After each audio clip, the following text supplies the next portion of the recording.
vlogging. Oh my God, yes, I know. It's me. If you forgot, I'm Stephanie. Happy New Year, Merry Christmas, all the platitudes that I've missed. I really wanted to make a video to just like catch you guys up on what I've been up to. I've missed you guys, as I always say in every video, because I don't make enough videos. I know. I saw the comments on the last video. You guys noticed, yes, Jeff and I, we are engaged.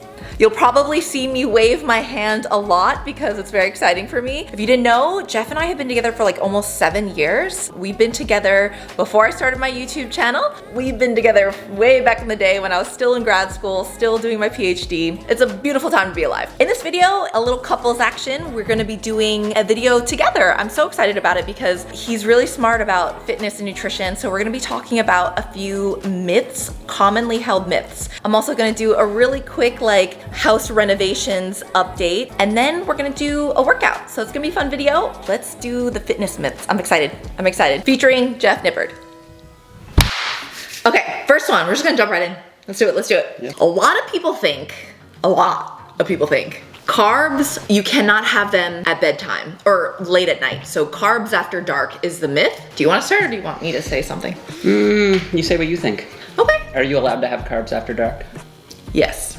I don't really know where it began, the idea. One, I think it started with people thinking that if you go to bed after eating a bunch of carbs, you don't have any way of burning those carbs off while you're sleeping. So it's just like automatic calories that turn into fat. And then like something happened in science that like one little hint about insulin, and then like the whole world freaked out and now everyone believes this one thing. But it's been disproven by like 17 studies or something crazy. That's probably a made up number, don't quote me on that. But a lot of studies that like carbs late at night doesn't matter. It's like, it's all about total calories for the day. Cause in theory, if carbs make you fat, then somebody on a low carb diet would technically lose more weight than somebody on a low fat diet. And they found that that doesn't matter, it's just total calories. So yeah, carbs, whatever time of day, are wonderful, and carbs do just make me happy. I think the carbs before night thing largely comes from the fact that, like you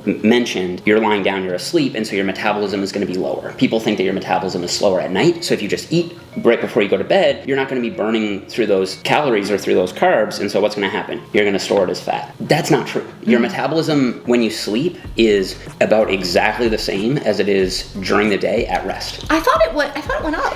In healthy people, it very slightly goes up. In people who are overweight or obese, it's roughly the same or slightly lower. Okay. So it's basically a wash. Unless every time you eat, you're gonna get up and work it off, which is ridiculous. There actually isn't much of a difference between just eating a meal and then getting back to work, or sitting at your desk and eating a meal and then going to bed. And the key thing is not to zoom in on specific times throughout the day that you're eating, but to instead look at the day as a 24-hour period, and what will dictate whether you gain fat or lose fat over the long term is going to be what that energy balance looks like over the long term. And you can even select a wider time range than just 24 hours. Like you could, it could be over the course of the week, but it's that long-term energy balance that you want to be concerned with, not what is my body doing at different times of the day. The next kind of myth is that carbs in general are bad.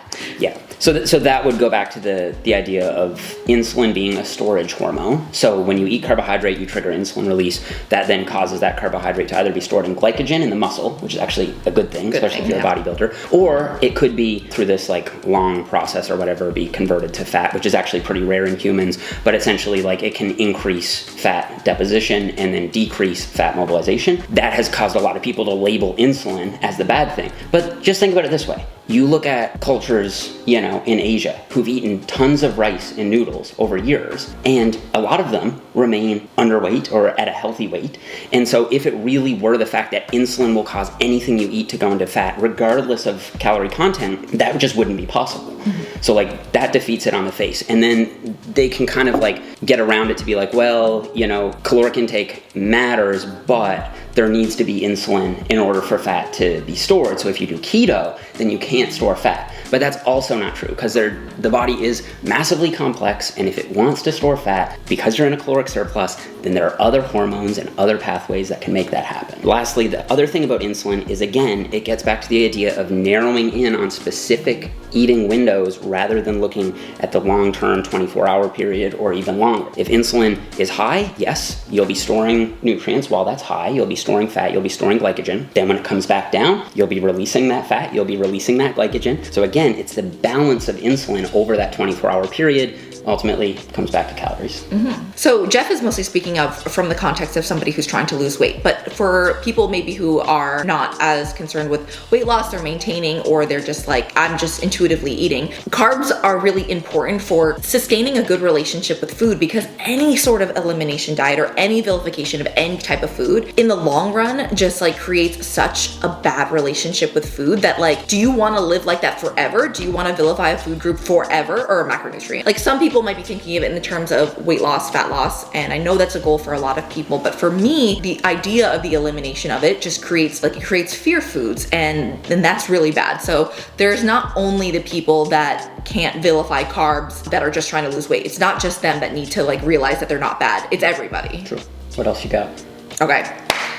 We're gonna switch over to more fitnessy stuff, training. Women believe weightlifting makes you bulky. I'm gonna let you start this one. I think people who have been lifting for a while realize that this is probably not true, because it's extremely hard to build muscle. I think it's women who are new to lifting that fear they're gonna all of a sudden look like someone on a bodybuilding stage.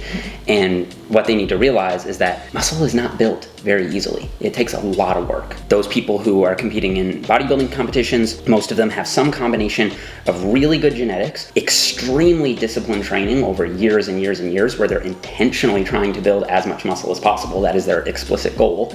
And a lot of them are on anabolic steroids. If those three things don't apply to you, then you're not just gonna wake up one morning looking like that. And then I think it's important to realize that like, there are so many, like even if it did say, make you a little bulky, which I don't think it does. I think that's mostly caloric surplus and those other factors I mentioned. Even if it did, there are so many other positive benefits from resistance training that it would probably even be worth it. Like, focus on those good things rather than like, oh no, am I gonna like look bulky, which is like not realistic anyway for most women. The train of thought kind of makes sense. You look at women who are bulky, what do? They lift weights. So you're like, oh, I don't wanna look like that, so I'm not gonna do what they do. Without realizing what it took for them to get there, whether or not they are on performance enhancing drugs, and whether or not their genetics are just prone for it. So if you have a desired look and you start lifting weights because this is what you want like a certain definition in your arms and legs and grow your glutes and things like that, you weight lift, but you don't overnight become bulky. It would take years. So it's not like you can't pull it back if you're afraid. It's not gonna happen overnight. It's not like you're gonna start training and like one morning you're gonna wake up and you're gonna be like, oh my God, I'm bulky now. So now what do? How do I get rid of it? That's not how this works. It takes so many years. If you get your desired effect, then you maintain your physique. It's not like you just keep going because you can't help yourself. Like, it's not an addiction. You don't get addicted to it and you're like, oh my God, I keep getting bulky, but I can't stop. I can't stop. The people who do become bulky is because they're trying to, and they might take drugs to get there. Yeah. I mean, there are rare instances with people who say like have good genetics where there's like a certain body part that they don't want to develop further because it's like already developed enough for their liking or whatever. But in that case, you could just train that body part for maintenance, which just means like train it less frequently, train it with less intensity, don't push it quite so hard, like just do the minimum required to like maintain what you have, which is probably something in the range of like 20 to 30% of the work you would do if trying to grow it. Like it's quite easy to maintain muscle that you already have. Yes. That would be the only It's hard to grow it. It's easy to maintain it once you already have it. If you're worried about like gaining weight, which is generally like how you gain bulk is by bulking, then you can just maintain. Like aim to maintain your weight and just focus on getting stronger in the gym. And then what you'll experience is called body recomposition, where you'll lose body fat as you build muscle and maintain your weight. That will not cause you to look bulkier. If anything, it'll cause you to look more tone defined, whatever, word you want to use. The next myth ties in really well to this. So the idea of toning, I know a lot of people say toning is like a myth because it's like, it doesn't really exist. Or if you've never heard that, it doesn't. But I think that the reason why this word is so popular The reason why this word is so popular, I'm actually not, you might disagree with me, I actually think toning does exist, but hear me out, it's because we don't have a better word for it. It's just the lack of vocabulary. When people say toning, what they want is the muscle to show with less fat, so it shows definition and there's no jiggle, more or less. Toning is synonymous with like tightening up, but the thing is, the way that people think that it happens is what is really wrong. I think women think toning is like 1,000 arm circles to get rid of the jiggle on their arms. Like that is what is wrong with this word, is like the idea of doing lots of reps on a muscle and that's going to tone it. And that's actually not true. You have to build the muscle for the muscle to show and it'll appear more defined. From the like science-based fitness side, we tend to like cringe at the word toning because, as you've said, it's associated with these like pseudoscientific ideas. So like, what are they called? Like sweat creams and like body wraps and all this. True. That's a whole other side to the toning thing. And it's basically, like you said, just used as a buzzword that is highly marketable and will catch people's attention. Like, oh, toning, like that's what I want, right? But I think when people say toning, all they really mean is like fat loss, probably plus a little bit of muscle growth. So if someone came to me and was like, oh, I'm interested in toning, a lot of trainers would say, okay, well, we're gonna get you to do high reps, lots of, these like, what area you wanna tone your abs? Okay, then we're gonna do lots of like, crunches and core exercises and this sort of thing. But it's like, no, spot reduction isn't real. Yeah. So if I was gonna help someone who's like, oh, I wanna tone, I'd be like, okay, well, what you really wanna do is lose fat and build muscle. And so for the losing fat part, you need a caloric deficit, ideally a moderate caloric deficit, especially if you're going to be trying to build muscle at the same time. So something around like 10 to 20% below your caloric maintenance.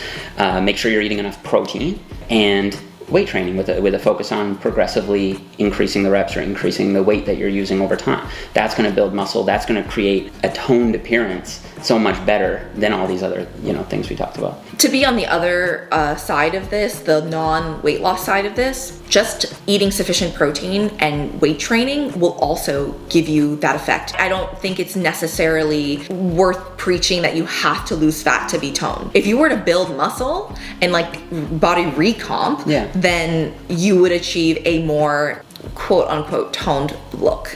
So that's it. That was easy. Give me a hard one. The earth flat. I'm gonna get in the wrong side of YouTube now. Something that'll get me in trouble. Is it possible to look like Liver King Natty? No. On that note. All right. Good job. That was fun. Yeah. Okay, so I just got dressed, but before we go to the gym, I quickly want to show you a few of the updates we've made to my house here. I love my house. I loved it when I bought it, but there were a few things that I wasn't crazy about, namely the wall color and the floor here. So I will show you before clips of what everything looked like before, and everything that has been done by my own dad. So thank you, Daddy, so much. I tried to help, but I am just not that talented. My dad is extremely talented. He used to work in construction for many years. I'll quickly go through and show you a few of the changes. Big change, we changed this tile. I wanted to do a light checker type vibe.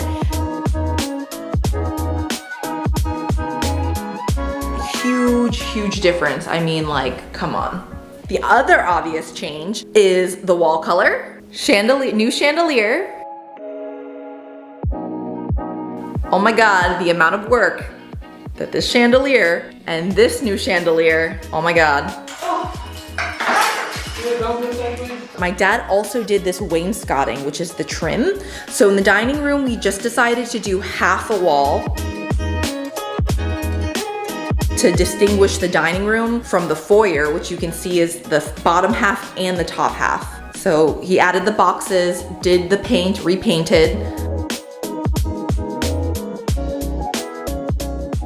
Wainscoting over here. We added a bit of trim on this wall too to make it look more cohesive. And then we also added it to the living room, which it looks so good. The TV's gonna be mounted there. Yes, what a difference, right? We also changed this chandelier.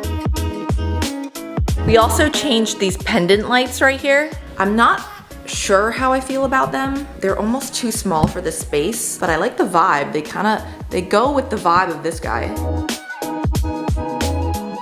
Oh yeah, we also added the medallion. And we've added a medallion for the chandelier too. Master bedroom, we obviously painted, but we also added trim in the master. So you can see the boxes or the trim. It's kind of subtle, but it makes such an impact in my opinion. He also added trim below the windows, which are so cute. And then obviously we're gonna mount a TV there.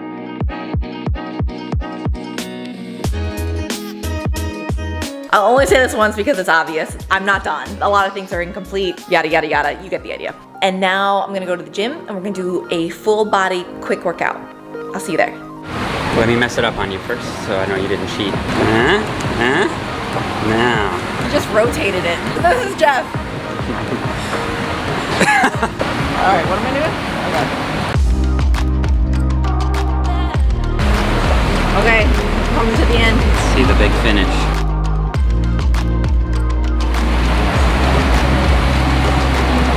Hey, let's go. Photoshop that in. It hit somebody. All right, let me get some B-roll of you walking on this stupid thing. What's this called again? This? Yeah, the machine. Starts with a T. Elliptical.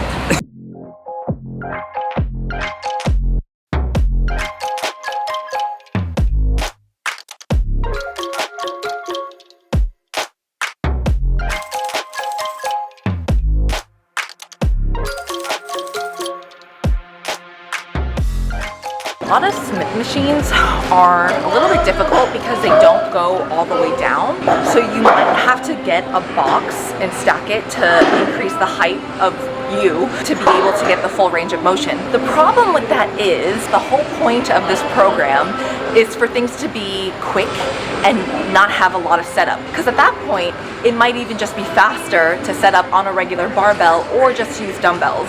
So I wanted to show you this, that it's possible. A lot of Smith machines allow you to get the full range of motion. So if you're lucky enough to have one of those machines, then use it. But if not, this is an option, but it's also an option just to set up on a regular like barbell or just to use dumbbells.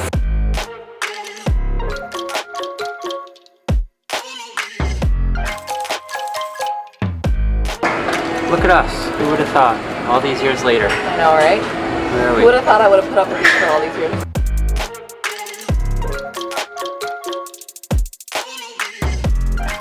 With the assisted pull-up, the idea is to use less resistance over time. Obviously not more, because you need less assistance with the machine over time. I can do a regular pull-up, but I find that I get a better mind-muscle connection when I have assistance, when I'm just working, like focusing on my lats and pulling down and pulling my elbow in and really focusing on my lats. I personally don't think that you should focus on your ego. Do whatever feels better for the muscle that you're trying to exercise, basically.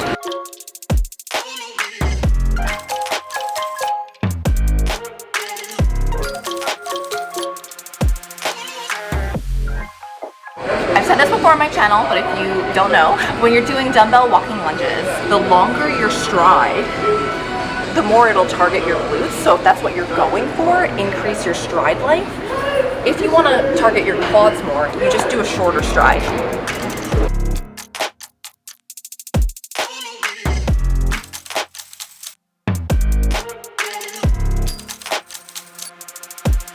Generally speaking, most people really try to feel their lats. A problem with a lot of people is that they feel their biceps way too much on a cable row. Just making sure you're driving with your elbows down and back, because your biceps will end up taking over. I know some people opt not to use their thumbs. Instead of doing this, they go like this to avoid using their biceps. So if you want to do that. Back in that bag again. Whoa, whoa, yeah. Hey. Then press it. Watch it, now I ain't talking my pockets, just know we ain't running out the way that we stock it. If I got it, you got it. If I call it, she slide and tell her to mop it. Yeah, I got that on. Then she took that thing off and bring it around. Going at it till I'm on. Put that 90 in a hole, I'm beating it down. I'm back in that bag again. Whoa. My upper body's kind of smoked right now. I'm gonna be very honest. I was kind of dying, but I didn't want my dad to think I was a pansy, so I was sucking it up. But my upper body's a little bit smoked, so I'm gonna try not to kill myself. But for this, we're doing a superset. 2 dumbbell exercises, but not the same muscle, so you should be able to recover quite quickly in between. Dumbbell hammer curl and constant tension dumbbell ladder raise. But the thing is with the constant tension, we're doing 20 reps, so you have to use a very light weight. Like I'm going to use a 5-pound dumbbell because it's constant tension. We never get a break at the bottom. You have to stop shy, and you have to keep, it's like, use a lower weight than normal. And for the hammer curl, we're doing RP 8 but 12 reps, so more normal weight. Back in that bag again, to bring me around your friends. You know that I'm bagging them. Request me on Facebook, no, I ain't adding them. Positions I had her in, hit from the back, that was splattering. Calling her friend, tell her pull up. Word, let's make it a gathering. They loving that baby, nah, I'm addict now, but she loving the splash again. I just be cashing in her buns, just like a wedding, I'm crashing in. Hundreds on hundreds, I'm moving and grooving. She wanna cut up, I'ma slash again. Buckets on buckets, I'm switching edition. Back in my bag, going back again. I feel like Aladdin, yeah. I'm on the carpet, flying through orbits, ain't doing no talking. Wow, they on my body as soon as I walk and be stalking. Chandelier, constant tension dumbbell ladder raises. Hey, it feels good to be vlogging. Bruh, I haven't been on camera holding a vlog camera in so long. My last video was a sit down video. If you missed it, you should check it out. It's pretty good. That is it for this video. I hope you liked it. I hope you liked the workout. I hope you love my house as much as I do. I love my house. Thank you so much for catching up with me. Thank you to Jeff. It was so fun doing all the myths with him. I hope you learned something. I hope you learned something. Hope you thought it was funny. As always, I love you, and I'll see you in the next one. Bye. Good job. He's my unofficial hype man.